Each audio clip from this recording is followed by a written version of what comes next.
அல்லாஹ் மிகப்பெரியவன் என்றால் உன் கையில் இருக்கிற ரூபாய் சிறிது, உன் கையில் இருக்கிற பணம் சிறிது, உன்னுடைய கடை சிறிது, உன்னுடைய வியாபாரம் சிறிது, எல்லாம் சிறியது. அல்லாஹு அக்பர், அல்லாஹ் பெரியவர்.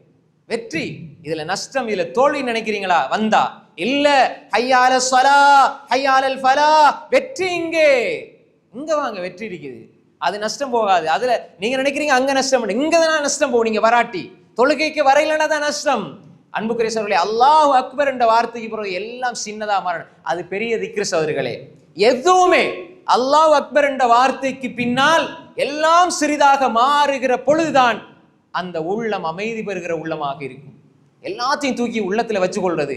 ஆனா அல்லாஹு அக்பர் தக்பீரை கட்டுறோம்டா, மிக கேவலமான நிலை.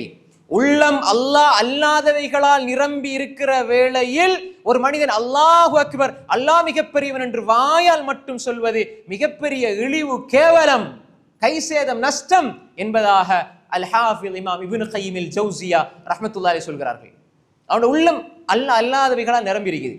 வியாபாரத்தால, பொருளாதாரத்தால, எல்லாத்தாலும் நிரம்பி இருக்குது. ஆனா அவர் அல்லாஹ் அக்பர் அல்லாஹ் அக்பர் வாயால சொல்றது என்ன பிரயோசனம்?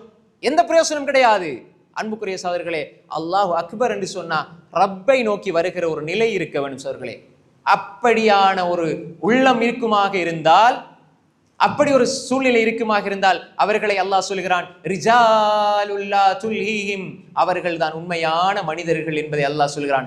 லியஜ்ஸியஹுமுல்லாஹ் அஹ்ஸன மா அமிலு வ யஸீதஹும் மின் ஃபத்லிஹி, அல்லாஹ் அவர்கள் செய்த மிக அழகிய அமலுக்கு அல்லாஹ் கூலி கொடுக்கிறான். அல்லாஹ் கூலி கொடுப்பதற்காக என்று அல்லாஹு தஆலா அப்படி தொடர்கிறான். அன்புக்குரிய சகோதரர்களே, இந்த ஒரு நிலை வர வேண்டும். ஒரு மனிதனுடைய மனசு குழப்ப நிலை அடைகிறதா, நாங்க யோசிக்கணும், நான் அல்லாஹ் விட்டு தூரமாகிறேனா?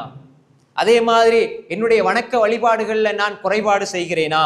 நான் துனியாவை அளவு கடந்து நேசிக்கிறேனா? கேள்வியை கேளுங்க, விடைய நீங்க முடிவெடுங்க, அல்லாஹ்வை நெருங்குங்க, மனசுல குழப்பங்கள் குறையும். இது ஒரு பகுதி.